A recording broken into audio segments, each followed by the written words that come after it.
Welcome back to SK1 and यहाँ पे हम लोग सेक्शन ई फाइनली सॉल्व करेंगे of my question paper. So let's just get to it. That is the 36th question and this is कि the Statue of Unity situated in Gujarat is the world's largest statue. It stands over 58-meter high base. As part of the project, a student constructed an inclinometer and wishes to find the height of the Statue of Unity using it. He noted the following observations from two places. Situation 1. The angle of elevation of the top of statue from place A, which is 80√3 meter away from the base of the statue, is found to be 60 degrees. Situation 2. The angle of elevation of the top of statue from a place B, which is 40 meter above the ground, is found to be 30 degrees, and the entire height of the statue including the base is found to be 250 to 40 meters. Based on given information, answer the following questions. तो यहाँ पे first of all यहाँ पे एक person है, so I will just represent by a point. फिर यहाँ पे दूसरा पर्सन है बी एंड यहाँ पे स्टैचू ओवर अ बेस खड़ी है. Alright, and this is the top of the statue. And हमें बताया गया फर्स्ट ऑफ ऑल कि ये जो बेस है, the base of the statue is I think 58 meter, right. 58 meter. All right. अब ये जो angle of elevation of the top of statue है फ्रॉम प्लेस ए, जो कि ग्राउंड पे है I suppose. So from place A जो कि ग्राउंड पे ही है, एंड ये जो एंगल ऑफ एलिवेशन है this is 60 degrees at a distance of 80√3 meters from the base. And फिर you have the angle of elevation from the top of statue from a place B, जो कि 40 metre above the ground है. यह angle of elevation हो जाता है 30 degrees. And फिर we have been told कि the entire height of the statue including the base is found to be 240 meter. मतलब जो statue की जो total height है we found by including the base is 240 meter. Alright. And जो base की height है that is well 58 meter. First में represent the situation 1 with the help of a diagram, जो कि हम लोगों ने ऑलरेडी कर लिया. सेकेंड है रिप्रेजेंट द सिचुएशन 2, मतलब इंक्लूडिंग द बी वाला with the help of a diagram. Again we did that already. So and then here is third में या तो ए या फिर बी. सो आई थिंक मैंने इसमें बी सॉल्व किया था. Find the horizontal distance of point B, situation second, from the statue and the value of tan alpha, where alpha is the angle of elevation of top of the base of the statue from point B. तो यहाँ पे हमें horizontal distance between B and the statue represent करने. Again ये जो diagram जब हम लोग actually बना रहे हैं first and second, तो you don't have to make it like this. हमें simple straight line draw करना होगा and to drop it as a perpendicular on the ground. So you know that. All right. So ये horizontal distance हम लोग कैसे निकालेंगे. First of all we have been told कि ये जो स्टैचू है 58 मीटर की हाइट पे है. 58 ये जो बेस है स्टैचू का दिस इज 58 मीटर हाई. जो पॉइंट बी है this is 40 metre from the ground. मतलब ये जो बेस होगा ये कितना हाई होगा from the ground, 18 metres, right. So that is base is basically 18 metres high compare to the point B. मतलब जो बेस और पॉइंट बी का जो डिफरेंस है दिस इज 18 मीटर. अब देखो हमें पता है कि जो स्टैचू की टोटल हाइट निकाली गई है this is 240 metre and this point B is 40 metre above the ground. मतलब जो स्टैचू की टॉप होगी including the base from relative to point B कितना होगा, 200 metre. So this is basically now यहाँ पे आपके पास 200 मीटर है, यहाँ पे आपके पास हो गया 30 डिग्रीज. हमें ये डिस्टेंस डी निकालना है. So you are going to say कि tan of 30 degree is equal to 200 meters over d. So d should equal 200 meter over tan of 30 degree, जो कि होता है 1/√3. So this should be 200√3 meters. So there you have it. फिर हमें tan alpha भी निकालना है, where alpha is the angle between, where alpha is the angle of elevation of top of the base of the statue from the point P. तो यहाँ पे जो base B है, इसका top point and point B same elevation पे नहीं है, there is 18 metres का डिफरेंस। तो अगर ऐसे देखा जाए, दिस इज, अगर ये एंगल अल्फा बना रहे, ये पॉइंट बी है, यहाँ पे 18 मीटर आ रहा, एंड हम लोगों ने ये डिस्टेंस डी कंप्यूट कर लिया है। So what we are basically going to do is कि tan of alpha is what, tan of alpha हो गया 18 ओवर में डिस्टेंस d, जो कि हम लोगों ने कंप्यूट किया है आज 200√3, 9 हो गया, 100 हो गया, tan alpha is 9 over 100√3, that is the value of tan alpha. फिर हम लोग अपने नेक्स्ट क्वेश्चन पे जाते हैं, and this is 37th। Anurag purchased a farmhouse which is in the form of a semicircle of diameter 7 meters. He divides it into 3 parts by taking a point P on the semicircle in such a way that angle PAB equals 30 degrees as shown in the following figure, where AO is the center of the semicircle. Alright, so let me just draw it. यहाँ पे point B हो गया, point A, फिर you have a point P here, ये region third है, this is region second and this is region first. ये जो है एंगल 30 डिग्रीज गिवन है, and this is point O, the centre of the semi circle. And फिर in part 1 he planted, all right, whatever. जो first question है, what is the measure of angle POA, तो हमें ये angle यहाँ पे बताना है, ये एंगल कितना है। तो पहली चीज़ देखो, क्योंकि एक सेमी सर्कल है, ये अगर कोई भी point on the semi circle होगा, पॉइंट ए भी सेमी सर्कल पे, पॉइंट पी भी, तो ये equi distant from the origin होंगे, मतलब ये जो डिस्टेंस OA होगा ये OP के इक्वल होगा। एंड यहाँ पे अगर देखो, ये बेसिकली एक ट्राइंगल फॉर्म कर रहा है, this thing right here is a triangle, जो कि एक आइसोसेलेस सब ट्राइंगल हो जाएगा, क्योंकि ये जो हमारी साइड है ट्राइंगल की, इस साइड के इक्वल है, and which is not equal in general to this side, मतलब ये एक आइसोसेलेस ट्राइंगल हो गया। So what we can basically say is, ये डिस्टेंस होगा भी कितना, हमें बताया गया है कि इसका दिस इज 70 मीटर, तो ये इसका रेडियस इसका हाफ हो जाएगा 35 metre, so this also 35 metre. Now the next thing कि तब अगर ये 30 डिग्री होगा तब ये भी 30 डिग्री होगा, क्योंकि ये आइसोसेलेस ट्राइंगल है, so these two basically angle should be equal. अब ये 30 डिग्री, ये 30 डिग्री है, किसी भी ट्राइंगल में sum of all interior angles क्या होता है, 180 डिग्री होता है, मतलब this plus this plus this क्या होना चाहिए, 180। So angle POA plus 30 plus 30 should equal 180 degrees, मतलब एंगल POA किसके इक्वल हुआ, 120 डिग्रीज की। So that is the measure of angle POA। Second में निकालने, find the length of wire needed to fence the entire piece of land. तो ये basically कितना हो जाएगा, पूरे पीस ऑफ लैंड को फेंस करना है, तो पहले A से B तक through this entire semi circle, फिर इसको भी फेंस करना है। सो यू नो कि ये पूरा डिस्टेंस क्या है, 70 मीटर।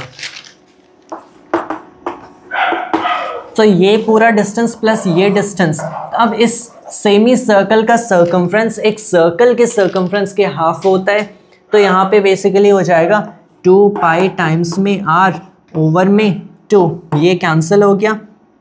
तो अब मैं इसे सीधे रिप्लेस कर देता हूँ यहीं पे, पाई टाइम्स इसका रेडियस हो जाएगा 22/7 टाइम्स में हो गया 35, तो ये 5 हो गया, 70 प्लस में 5 2s are 10, 0 1 carry, 5 2s are 10, I hope this is wrong, तो ये हो गया 190 मीटर्स। तो to fence the entire piece of land हमें 190 मीटर्स चाहिए होगा, दैट मच लेंथ।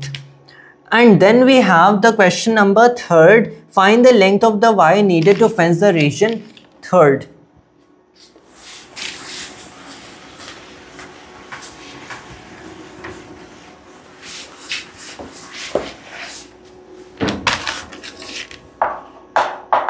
अब रीजन 3rd को फेंस करना है तो पहली चीज ये जो हमारी लेंथ होगी, अब ये किसके इक्वल होगी, हमें ये निकालना होगा. And you can imagine if we find the length AP, so we can basically have it कि इसका रेडियस क्या हो गया, AP का हाफ हो गया. एंड देन ये खुद एक सेमी सर्कल है. तो अब इस सेमी सर्कल का, अब जब हम लोग इस रीजन 3rd को सिर्फ फेंस कर रहे हैं तो AP को तो नहीं, AP is a line that we have drawn ourselves inside this thing. So I don't know if we are counting AP or not. Now that is getting tricky कि अगर AP को काउंट करते हैं या नहीं while fencing this thing. लेकिन सिर्फ reason 3rd की बात की गई है, so we'll not count that. So what we are basically going to do is कि हम लोग ये लेंथ निकालेंगे, फिर यूजिंग दिस कि ये खुद एक सेमी सर्कल है, will find this length and then that's it, that's the length needed. ये लेंथ निकालोगे कैसे?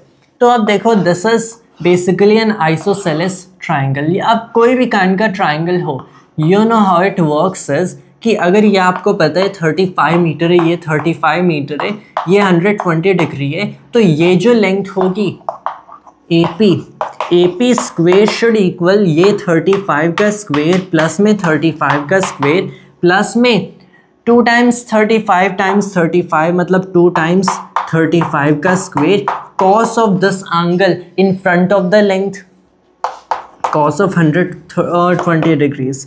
तो ये हो गया अगेन 2 टाइम्स 35 का स्क्वेयर प्लस में यहाँ पे बेसिकली हो गया 1 plus cos of 120 degrees is minus half, if I am getting it right. तो ये हो गया half, cancel, this is only 35 का स्क्वेयर. सो यहाँ पे 35 टाइम्स 35 कंप्यूट कर दो and that will be your length AP. In fact अब we know AP square equals 35 square, मतलब AP equals 35. Wow, so AP basically equals 35 meters only. I'm quite doubtful of this result. I hope मैंने यहाँ पे कोई arithmetic mistake तो नहीं किया. Let's just go ahead with it. तो ये 35 मीटर हो गया. अब यहाँ पे 35 मीटर अगर ये लेंथ हो जाती है, the next thing that we do is कि इसका हाफ कितना होगा? Well, actually now that I think of it, ये this is perfectly right. Yes. तब इसका हाफ हो गया 35/2 metres. Now since you know ये एक सेमी सर्कल है, तो हियर इसका जो सर्कमफ्रेंस होगा दैट विल बी 2 और that will B pi times the radius, मतलब 22/7 इंटू में हो गया 35/2. ये 11 टाइम्स में कैंसिल हो गया, ये 5 टाइम्स में, ये 55 मीटर. तो ये जो रीजन 3rd को फेंस करना है इतना, ये 55 मीटर में होगा.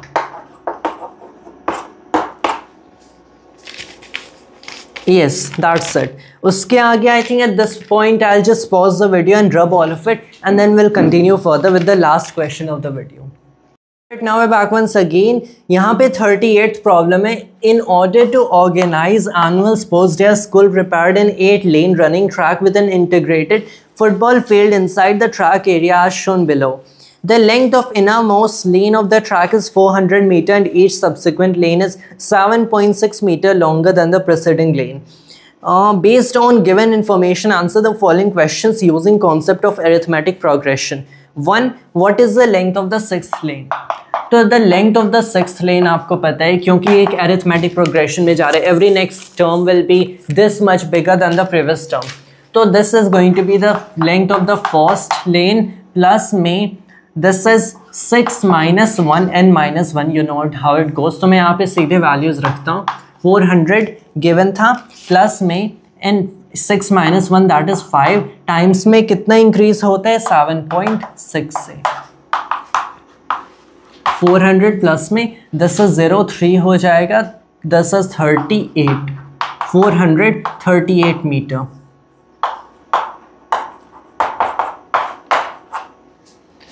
फिर we can look at second, how long is the 8th lane compared to the how long is the 8th lane compared than that of fourth lane. तो वैसे लेंथ ऑफ एट्थ लेन क्या हो जाएगा, this will be 400 plus 8 minus 1 times 7.6। तो अगर देखें इनका difference, तो length of eighth lane minus length of what fourth lane should basically only equal to 400, cancel हो जाएगा इनिशियल सम। 7.6 एज कॉमन निकाल सकते हो, this should be 8 minus 1 that is 7 minus 4 minus 1 that is 3. So 7 minus 3 यहाँ पे 4 हो गया, so 4 times 7.6 these are 24, 2 carry हो गया, 4 7s are 28, 3. So this is how much bigger the 8th lane is compared to the 4th lane. All right. फिर we have the third problem, इसमें A या फिर बी हमें solve करना था। I think मैंने ए सॉल्व किया। While practising for a race a student took 1 round each in first 6 lanes, find the total distance covered by the student. तो यहाँ पे हमें समेशन का फॉर्मूला यूज़ करना था, sum of n terms of an AP, जो कि मैं भूल गया था इन द एग्जाम हॉल। मतलब भूल गया था इन दिस सेंस, मुझे ऑन माई फिंगर्स नहीं था और even at the back of my head. So I didn't even derive it, which I could have just done at the moment. लेकिन मैंने क्या किया, मैंने 6 terms को by hand add किया. So what I thought was, and I don't even recall how I did it. Length of जो मान लो nth lane है, this is length of first lane plus में हो गया n minus 1 d. So this is n minus 1 times में 7.6. Right, this basically her term को देखो, so it is 400 plus में क्या हो गया, प्लस में n minus 1 times 7.6 the length of each lane. So if he goes कितना 6 lens का यहाँ पे, यस। तो अगर हर लेन में ही गोज फॉर 1 राउंड, तो this is basically 6 times 400 plus में कि कितना हर लेन में इंक्रीज करता है, 7.6 अगेन कॉमन रख देंगे। So in the first lane it's go, in the second lane 1 time 7.6 increase करेगा, so that is 1 + 2 + 3 + 4 + 5। This 5 is for the term 6 - 1, तो ये हो जाएगा 1200। Am I getting it right? 6 times में और 6 4 = 2400 प्लस में हो गया 7.6 टाइम्स, दिस इज यहाँ पे 5 4 9 हो गया, 1 10, 3 15, दिस इज 15। तो दिस इज बेसिकली 2400 प्लस में 7.6 टाइम्स में 15। Now you can multiply and add that, and जो भी हमें रिजल्ट मिलेगा that will be the total distance covered by the student. And that's it, that's the end of the question paper. मैंने obviously काफ़ी ऐसे basic arithmetic के calculation skip किए in the exam hall, I had to do that nevertheless, but here well the basic idea is कि your approach to solve the problem that doesn't concern me very much here. So that was all for this video of mine as well. हम लोगों ने मेरा पूरा question paper solve कर दिया, and thanks to all viewers.